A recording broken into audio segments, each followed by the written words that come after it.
Binge the full week ad-free over at patreon.com/inspireddisorder. What you manifest in your mind, you can bring to reality. Chef's Table Barbecue is a Volume 1, is a show, like a documentary series on Netflix. I have not watched the original Chef's Table. I've heard good things and can imagine how amazing it is by watching this series. I've just been into barbecue a lot recently. I enjoy barbecue. I like the idea of barbecue. I talked about the competition cooking show about barbecue recently that's on Netflix that I really enjoyed. So when I saw this, I figured let's put it on. First off, the documentary series, amazing, just beautiful. Beautifully shot. Visually, it's amazing. It focuses on telling the story of 4 different barbecue artists, I would say, in this. So there's 4 episodes. I believe they're probably like hour-long episodes each. And it just kind of shows, kind of exploring what barbecue is and means to different people around the world, or at least, I mean, barbecue being a very American type of a thing, but this series expands past just the United States. But it does start in Texas with Tootsie Tomantez. I don't know if I'm saying that right. 85-year-old woman who's been barbecuing her entire life. Just like, it's amazing how many of these stories got me choked up watching them. But she's been doing it forever in Texas. Somebody who's like a huge introvert, but because of like her rise to fame, taking over this barbecue spot and just kind of having her all these barbecue people. Like, it's such a long process. Like, going from waking up early as fuck to make the coals, to burn down wood into coals, and to, start putting the meat on these giant smokers. Just crazy. So it starts with Tootsie, and it's a great episode showing what she's done and how she's kind of become like this grandma to this whole town, and just like people love showing up to see her, and just her, kind of becoming this figurehead in her community with her barbecue. Just amazing story. Episode 2 features Lennox Hastie, who's from Sydney, and he's like a guy that like, when it comes to barbecue, who's constantly trying to break the rules and push the limits of what barbecue can be and what you can make with barbecue. Really amazing. Like, you want to talk about inspirational. He was also talking about his time when he first worked with another guy to start this restaurant, and they just wanted to try and do new things with barbecue, and it wasn't until they were featured on Anthony Bourdain's show that they really took off, and they, gained popularity, which his co-owner really hated. It's kind of weird. He had like this kind of a sad, tragic business relationship with this guy that ended up not working out. But really interesting to see like just how he was able to there's one thing where he took a year to perfect grilling caviar on top of seaweed to get like the flavors just perfect. Just like somebody, just like the master artist trying to invent new ways to cook, and like also not just cooking your standard steaks and things like that. Like, it was really like it just amazing. He's like probably one of the, out of everybody featured, like the most daring out of everybody, and would try to grill everything, like including vegetables and salads and different things that you wouldn't expect to grill. He just loved using the kind of primal heating source of fire as a way to cook like perfection. So that was amazing. That episode 2 with Lennox, amazing. Episode 3 features Rodney Scott from Charleston. Was that South Carolina, I think? And he's a guy who grew up. I mean, he's just kind of worked for his dad.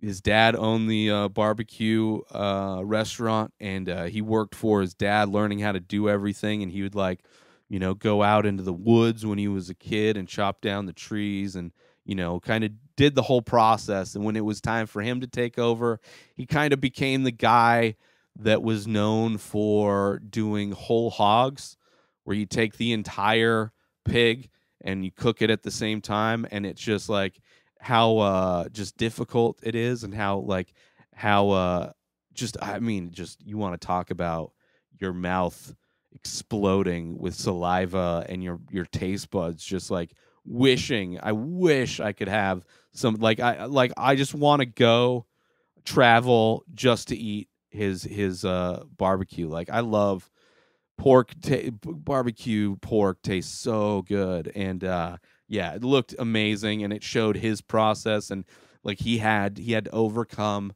adversity, not only just taking over the restaurant because his dad never wanted the thing to grow, so growing and expanding his restaurant, but also his restaurant burned down. And it showed kind of how he was able to step outside his comfort zone to raise money to bring back his restaurant. And just amazing stuff, an amazing story, and somebody doing kind of understanding like one specific dish in a way that most people don't, or at least grilling once, but he grilled other stuff. Like, they showed his menu, like very simple menu, like it was like deep fried catfish, which looked delicious. Like baby back or spare ribs, and then his whole hog dish, which is like, just looked so good. But yeah, that was episode 3. And episode 4, probably like probably the most inspirational, aside from episode 2.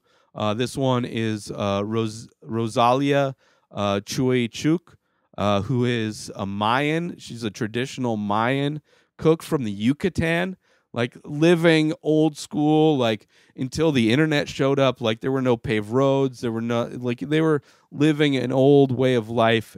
And she is one of the few people who still knows traditional Mayan cooking and understands how to use the many different types of corn that are available in her area. And it wasn't until like some chef was out traveling looking for new flavors that he came across her. And there was like these little pigs, these little boars that are only found in that area. And he asked her to make a dish with that, and she made these tacos that just like blew his mind. Like, the traditional ways in which they made it is like showing like old school barbecue, like early days of barbecue, but also like kind of also unearthing this way of cooking that like the language of Mayan just will become extinct eventually. Could have become extinct, and nobody ever would have known about it, because she's one of the few people who does know. And like she shows this chef, and then this other chef shows up, and he wants to do, like, they bring her to their restaurants or to do pop-ups. And the first guy took her to, like, it was like a convention where he wanted her to explain how she made these tacos.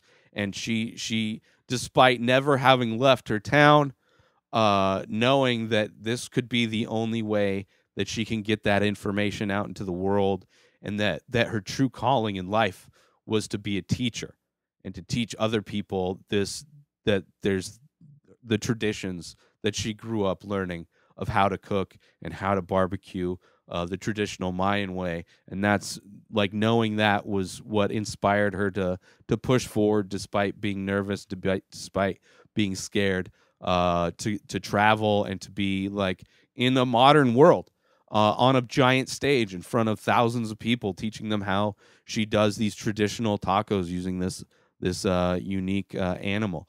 And then it showed her making these other dishes. But that episode, man, you want to talk about emotional on multiple times emotional, getting choked up. It was an amazing kind of wrap up for the season of this kind of version of Chef's Table. And it was amazing. So if you have Netflix, I highly recommend checking it out. Chef's Table, whether you're into barbecue or not, it's the barbecue version of that show. It's only 4 episodes, but I really enjoy the stories that they tell. I really enjoy the style in which they're doing it. They don't have some chef as a host. It really is just focusing on these different people and what they're bringing to the table when it comes to unique and interesting ways to barbecue, and really showing their love of their art form. And I really appreciate it. I really loved it. So check it out.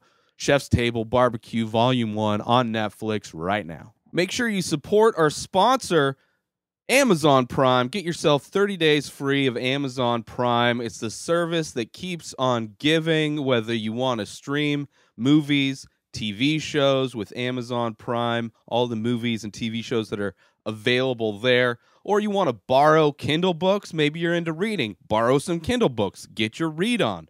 Or let's say you like music. You can listen to unlimited music with Amazon Music, all through the Prime service. Get your 30 days free of Amazon Prime, signing up now through my link, inspireddisorder.com/prime. And of course, you get your free 2-day shipping, along with all of the other benefits. inspireddisorder.com/prime. New episodes of The Ray Taylor Show come out every single day. Subscribe on IGTV, YouTube, and everywhere else podcasts are found. Binge the full week ad-free over at patreon.com/inspireddisorder. Buy Ray Taylor Show merch over at inspireddisorder.com, and follow the show on Instagram at Ray Taylor Show. Have a wonderful day, everybody. Peace out!